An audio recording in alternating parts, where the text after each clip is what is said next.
When I started my research in sensory perception and autism in the early 1990s, I limited this to 8 senses.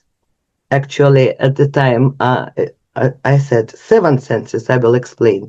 Sight, hearing, touch or tactility, smell, taste, proprioception and interoception. Actually, at the time I started with 7 because I included interoception into proprioception, the body awareness, but about internal stimuli and how we feel our bodies. This sense, I think, is very important for quite a few autistic individuals and not quite understood by non-autistic people.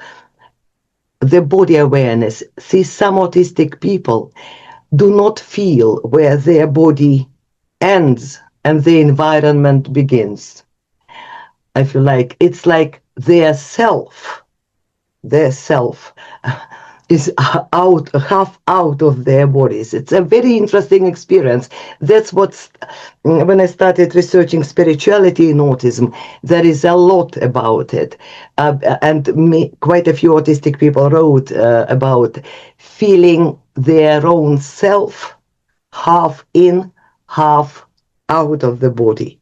It is very interesting, isn't it? It is proprioception, the body awareness. That's why their movements are a bit clumsy or awkward, and because they do not feel themselves inside. Donna Williams, she said, we are born half born or partially born. It's interesting, isn't it? But anyway, that's how I focus on this proprioception, and I included interoception into proprioception. Now they are considered two different senses. Interoception, it is perception of the stimuli originating inside our body. It's heartbeat, and all this physiological feedback from the body, because some autistic children and adults feel it all the time, and you can imagine how comfortable it might be. So see, these are 8 recognized senses. And however, some individuals reported their perception through additional senses. I will explain. I've met a few autistic individuals whose experiences made me rethink my approach, because their sensitivities, sensory sensitivities, could not be classified as any of these traditional 8 senses, and more categories should be added. By the way, some researchers, they considered 32 senses. For example, Guy Murchie, in 1978 book, he described these 32 senses: the radiation senses, the feeling senses, the chemical senses, the mental senses, and the spiritual senses. Each of these categories included, subcategories. So if you are interested, you can have a look at this. But I will focus on Arthur Clarke's work, who who was a predictor of future discoveries, who sort of wrote about different senses as well. And I think he's made a mistake. I called it Clarke's error. What I mean is, Clarke wrote, I quote, "There are some senses that do not exist, that can probably never be provided by living structures. On this planet, to the best of our knowledge, no creature has ever developed organs that can detect radio waves or radioactivity. Though I would hate to lay down the law and claim that nowhere in the universe can there be organic Geiger counters or living TV set, sets. I think it is highly improbable. There are some jobs that can be done only by transistors or magnetic fields or electron beams and are therefore beyond the capacity of purely organic structure. I think he made a mistake here because now uh, there are a few individuals and their experiences well documented who can feel radiation.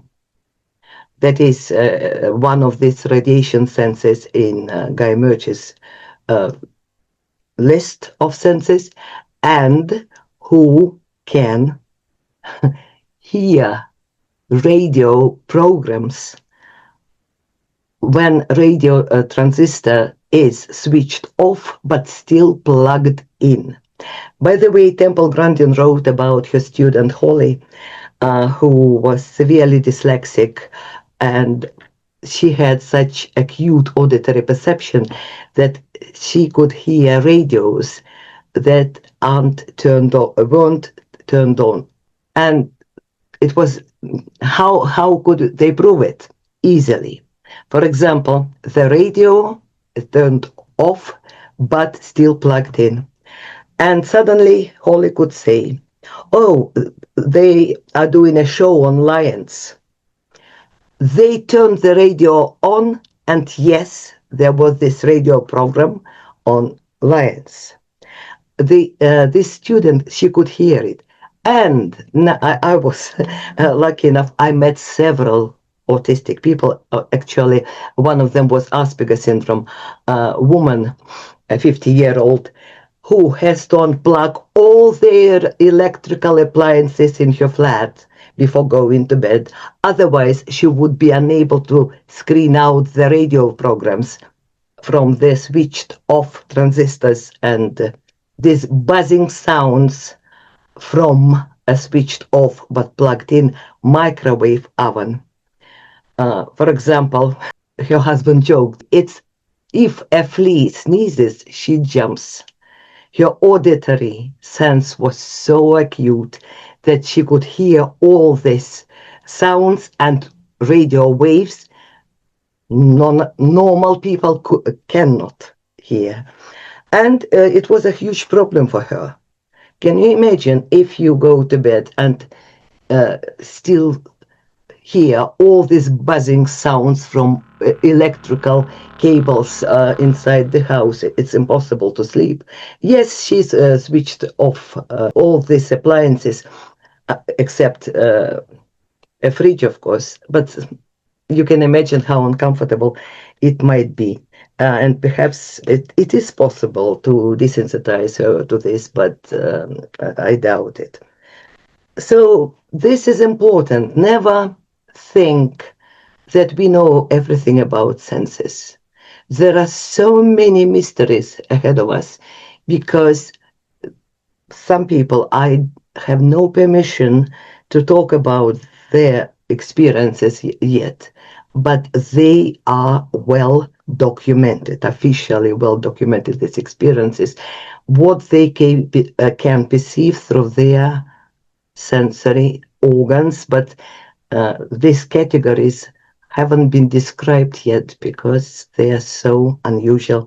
It's just a bit of information, and yes, autistic people and perhaps with some other conditions, they do possess these abilities. Very unusual. Are these gifts or curses? The way you look at it. Like that sometimes it is very uncomfortable to live with this acute perception, and but sometimes you can imagine how fascinating it is to perceive the world other people can't. It is fascinating, but again, difficult because see, what is this reality? The reality, what we see, hear, smell, and so on through our senses. We can say that many animals live in a different reality, absolutely different. Their senses work differently. They perceive everything different. and their senses often more acute. Perhaps their world is even richer than ours. Don't you think so? And there are people who perceive the reality very differently from the majority. Again, I think it is a fascinating subject. It should be researched further. Unfortunately, not many people volunteer to talk about these experiences because they don't want to be considered psychic or mad or whatever.